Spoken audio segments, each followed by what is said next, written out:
Ce qui est intéressant chez Rouby, c'est que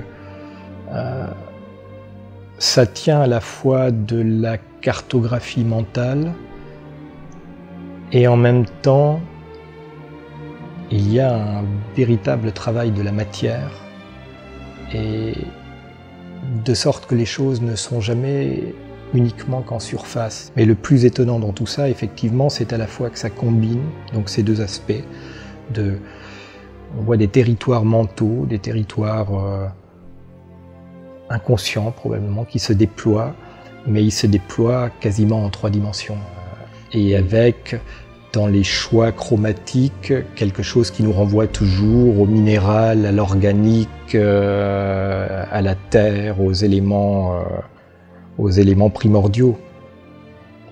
Donc quelque chose qu'on sent que ça tient du processuel ou du rituel, et en même temps quelque chose qui est tellement élémentaire que ça nous renvoie à quelque chose d'universel.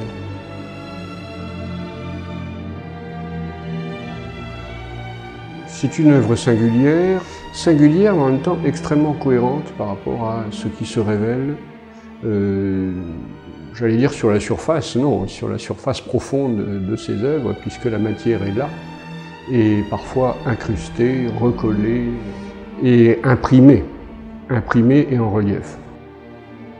La cohérence de la vision sous-jacente est telle qu'on vagabonde d'interprétation en interprétation, que l'on sent pourtant toujours serrée, contrainte par le matériau et l'invention dont fait preuve le plasticien.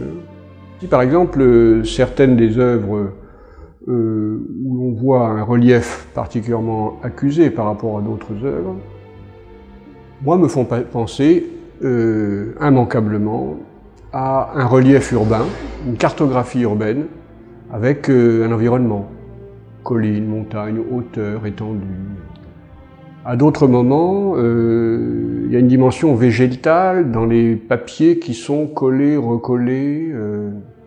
D'autres moments, on a l'impression que c'est l'air qui est travaillé par les couches de peinture, une peinture résineuse, à la fois mate et qui a sa présence de lumière diffuse.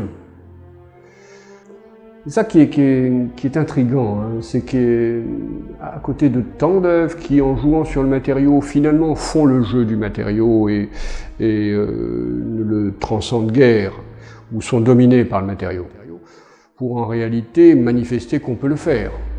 Oui, mais qu'est-ce qu'on fait avec? Dans le cas de Jacques Roudy, on ne peut pas dire ce qu'il fait, et pourtant, c'est fait. Il y a une évidence profonde. C'est clair que c'est une œuvre très recueillie, que c'est une œuvre très d'intériorité. C'est pas une œuvre qui est gratuitement spectaculaire. C'est une œuvre qui nécessite de la part du regardeur de faire au moins la moitié du chemin, d'aller à la rencontre. La part de mystère que recèle ce type d'œuvre est probablement la meilleure garantie pour que cette œuvre traverse le temps. Parce que je pense toujours à ces critiques d'art qui discutaient du critère qui faisait qu'une œuvre effectivement traversait les époques et continuait à être appréciée au fil des siècles, des cultures. Et le premier arguant du fait qu'il y avait probablement des qualités esthétiques intrinsèques, etc. Et l'autre le coupe en court tout de suite. Et je pense que probablement le deuxième avait raison en disant non, il n'y a qu'une chose qui dure, c'est le mystère.